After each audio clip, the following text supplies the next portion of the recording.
नमस्कार दर्शकों। कहते हैं कि हिंदू धर्म में मूर्ति पूजा का विधान नहीं था। ये पहले की बात है। तो कब और कैसे मूर्ति पूजा का विधान शुरू हुआ? जी हाँ दोस्तों, कहते हैं कि मूर्ति पूजकों तथा मूर्ति भंजकों के संघर्षों से इतिहास भरा पड़ा है। कहते हैं कि प्रारंभ में मूर्ति पूजकों के धर्म ही थे। मूर्ति पूजकों के धर्म के अंतर्गत ही मूर्ति भंजकों की एक धारा भी प्राचीन काल से चली आ रही है। हम आपको बताएंगे कि ये मूर्तियाँ किसने बनाई थी। जी हाँ दोस्तों, मूर्तियाँ 3 तरह के लोगों ने बनाई। एक वो जो वास्तु और खगोल विज्ञान के जानकार थे, तो उन्होंने तारों और नक्षत्रों के मंदिर बनाए। ऐसे दुनिया भर में 7 मंदिर थे। पूर्वजों और कुल देवता की मूर्तियाँ। जी हाँ दोस्तों, दूसरे वे थे जिन्होंने अपने पूर्वजों या प्रॉफिट के मरने के बाद उनकी याद में मूर्ति बनवाए थे। तीसरे वो जिन्होंने अपने अपने देवता गढ़ लिए थे।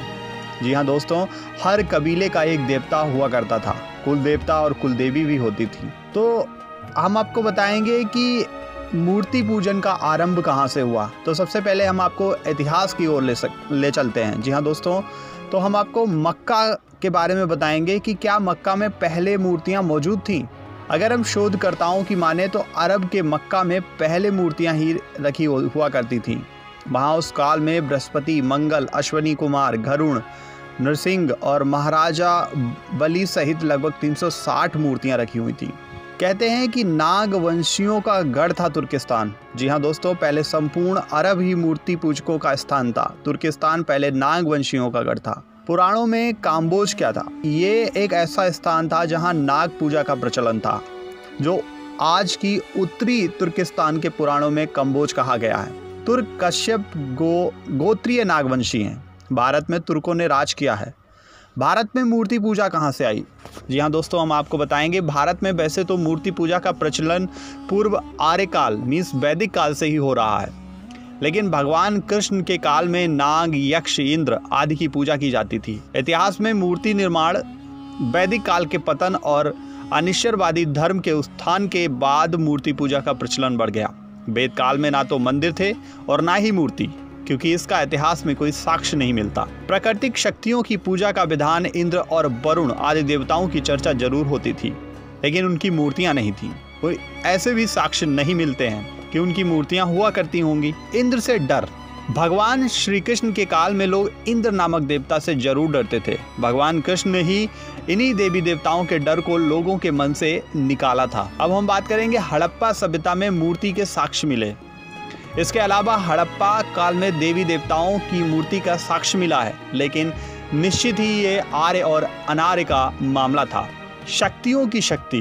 प्राचीन अवैदिक मानव पहले आकाश, समुद्र, पहाड़, बादल, बारिश, तूफान, जल, अग्नि, वायु, नाग, सिंह आदि प्राकृतिक शक्तियों की ताकत से परिचित था। जी हाँ दोस्तों, ये प्राकृतिक ताकतें थीं जिनसे मनुष्य परिचित था। हम आपको बताएंगे मानव की शक्ति। वह जानता था कि मानव की शक्ति से कहीं ज़्यादा शक्तिशाली हैं, इसलिए वह इनकी प्रार्थना करता था। मतलब जो प्राकृतिक शक्तियाँ हुआ करती थी, मानव उन सारी शक्तियों की पूजा करता था। मतलब उनको अपने आप से ज़्यादा शक्तिशाली मानता था। तो उन पर ब्रह्म शक्ति मानव समझता था ये ब्रह्म शक्ति का विषय है, तो ब्रह्म शक्ति पर विश्वास करता था। तो धीरे धीरे इसमें बदलाव आने लगा। वह मानने लगा कि कोई ऐसी शक्ति है जो इन सभी को संचालित करती है। और फिर क्या हुआ? ब्रह्मा के प्रति समर्पण। मतलब पूर्व वैदिक काल में वैदिक समाज जन इकट्ठा होकर एक ही वेदी पर खड़े रहकर ब्रह्मा मतलब ईश्वर के प्रति अपना समर्पण भाव व्यक्त करते थे। फिर उसके बाद धीरे धीरे यज्ञ का महत्व बढ़ गया। वे यज्ञ द्वारा ही ईश्वर और प्राकृतिक तत्वों का आवाहन और प्रार्थना करते थे। बाद में धीरे धीरे लोग वेदों का गलत अर्थ निकालने लगे। अद्वैतवाद और एकेश्वरवाद का समर्थन। हिंदू धर्म मूलतः अद्वैतवाद और एकेश्वरवाद का समर्थक है, जिसका मूल ऋग्वेद, उपनिषद और गीता में मिलता है। अथर्ववेद की रचना के बाद हिंदू समाज में 2 फाड़ हो गया, ऋग, यजु और साम, अथर्व। साकार तथा निराकार की उपासना। इस तरह वेदों में ईश्वर उपासना के 2 रूप प्रचलित हो गए, साकार तथा निराकार। निराकारवादी प्रायः साकार उपासना या मूर्ति पूजा का विरोध करते हैं, पर ये भूल जाते हैं कि ऋषि मनीषियों ने दोनों उपासना पद्धतियों का निर्माण मनुष्य के बौद्धिक स्तर की अनुकूलता के अनुरूप किया था। अथर्व और पुराणों की देन। जी हाँ दोस्तों, कहते हैं कि शिवलिंग की पूजा का प्रचलन अथर्व और पुराणों की देन है। शिवलिंग पूजा के बाद धीरे धीरे नाग और यक्षों की पूजा का प्रचलन हिंदू जैन धर्म में बढ़ने लगा। बौद्ध काल में बुद्ध और महावीर की मूर्तियों को अपार जन समर्थन मिलने के कारण विष्णु, राम और कृष्ण की मूर्तियां बनाई जाने लगी। क्या देवी और देवता धरती पर रहते थे? अगर इनको किसी ने देखा है तभी तो इनके जो स्वरूप की मूर्तियां बनाई हैं, तो क्या कह सकते हैं कि देवी देवता क्या धरती पर रहते थे? मान्यता के अनुसार महाभारत काल तक अर्थात द्वापर युग के अंत तक देवी और देवता धरती पर ही रहते थे और वे भक्तों के समक्ष कभी भी प्रकट हो जाते थे। तब क्या होती थी? साक्षात रूप की पूजा होती थी। तब उनके साक्षात रूप की पूजा या प्रार्थना होती थी, लेकिन कलयुग के प्रारंभ होने के बाद उनके विग्रह रूप की पूजा होने लगी। विग्रह रूप मतलब क्या होता है? शिवलिंग, शालिग्राम, जल, अग्नि, वायु, आकाश और वृक्ष आदि की। गीता भी मूर्ति पूजा को नहीं मानती। जी हाँ दोस्तों, अब सवाल ये उठता है कि हिंदू धर्म के धर्म ग्रंथ वेद, उपनिषद और गीता भी मूर्ति पूजा को नहीं मानते हैं, तो हिंदू क्यों मूर्ति या पत्थर की पूजा करते हैं? और इस पूजा का प्रचलन आखिर कैसे, क्यों और कब हुआ? जी हाँ दोस्तों, निराकार ईश्वर के विरुद्ध भारत में जो लोग अनिश्वरवादी थे वे निराकार ईश्वर के विरुद्ध थे। उन्होंने अपने प्रॉफिट, पूर्वजों आदि की मूर्तियां बनाकर उन्हें पूजना आरंभ कर दिया। पार्श्वनाथ के काल में हिंदू, हम आपको बताएंगे पार्श्वनाथ काल में हिंदू, इन अनिश्वरवादियों में जैन, चावक्र, न्यायवादी आदि धर्म के लोग हुआ करते थे। पार्श्वनाथ के काल में हिंदू जैन मंदिरों में मूर्ति पूजा करने लगे, क्योंकि पहले सिर्फ शिवलिंग की पूजा का प्रचलन ही था, लेकिन लोगों के समक्ष अब दूसरा विकल्प भी था, मूर्ति पूजा का प्रचलन।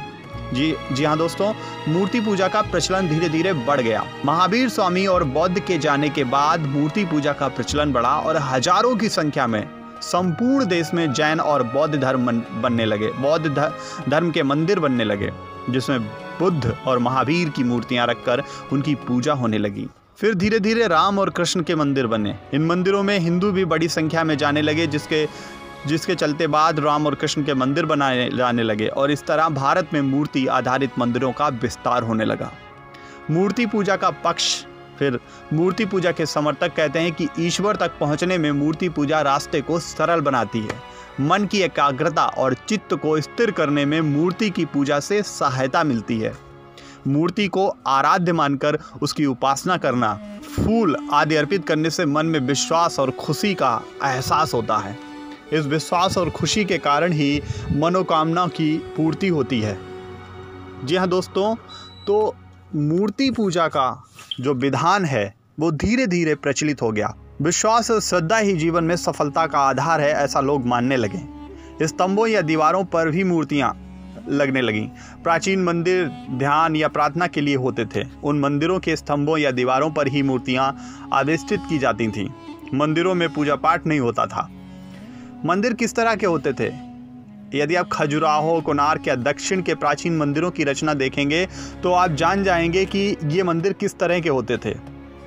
ध्यान या प्रार्थना करने वाली पूरी जमात जब खत्म हो गई तो इन जैसे मंदिरों पर पूजा पाठ का प्रचलन बढ़ गया और फिर मध्यकाल आते आते पूजा पाठ के प्रचलन से मध्यकाल के अंत में मनमाने मंदिर बन गए। मनमाने मंदिर बनने से मनमानी पूजा आरती आदि कर्मकांडों का जन्म हुआ, जो वेद सम्मत नहीं माने जा सकते। फिर क्या हुआ? जड़ प्रकृति की पूजा। परमात्मा की उपासना के लिए भी उसके आश्रय स्वरूप जड़ प्रकृति की पूजा करनी पड़ती है। हम वायु, अग्नि, जल, पृथ्वी, प्रकाश आदि की उपासना में प्रभुचर लाभ उठाते हैं, तब मूर्ति पूजा से क्यों घबराना चाहिए? अणु अणु में व्याप्त चेतना। जी हाँ दोस्तों, उसके द्वारा तो आप अणु अणु में व्याप्त चेतना सच्चिदानंद की पूजा कर रहे होते हैं। आप जिस बुद्धि को या मन को आधारभूत करके परमात्मा का अध्ययन कर रहे होते हैं, तो इसका मतलब आप उनके स्वरूप की पूजा कर रहे होते हैं। जड़ और चेतना का परस्पर संबंध। जी हाँ दोस्तों, परमात्मा भी जड़ प्रकृति के बिना कुछ नहीं कर सकता, सृष्टि भी नहीं रच सकता। तब सिद्ध हुआ कि जड़ और चेतना का परस्पर संबंध है, तब परमात्मा की किसी मूर्ति के बिना उपास्य कैसे हो सकता है? पूरा विश्व ही मूर्ति पूजक बन गया। वैसे तो पूरा विश्व ही मूर्ति पूजक है। पंचभूतों से निर्मित किसी आकार पर श्रद्धा स्थिर करना मूर्ति पूजा है। जी हाँ दोस्तों, मतलब पंचभूतों से बनी किसी आकार पर श्रद्धा स्थिर करना मूर्ति पूजा कहलाती है। मंदिर, मस्जिद, चर्च, गुरुद्वारा, पुस्तक, आकाश, इन सभी में मूर्ति पूजा के अंतर्गत हैं। कौन मूर्ति पूजक नहीं है? जी हाँ दोस्तों, भारत में सबसे अधिक मूर्तियां हैं। ये एक निर्विवाद सत्य है कि भारत में सबसे अधिक मूर्तियां हैं, मंदिर में हैं, किंतु भारत मूर्ति पूजक नहीं है। ये मंदिर, मूर्तियां आध्यात्मिक देश भारत में अध्यात्म की शिशु कक्षाएं हैं। तो ऐसी तमाम जानकारी, तमाम अपडेट्स के लिए आप हमारे चैनल को लाइक कीजिए, सब्सक्राइब कीजिए और मैं आशा करता हूँ आपको हमारी जानकारी अच्छी लगी हो तो आप हमें कमेंट करके ज़रूर बताएं। नेक्स्ट 9 स्पेशल से रजत की रिपोर्ट।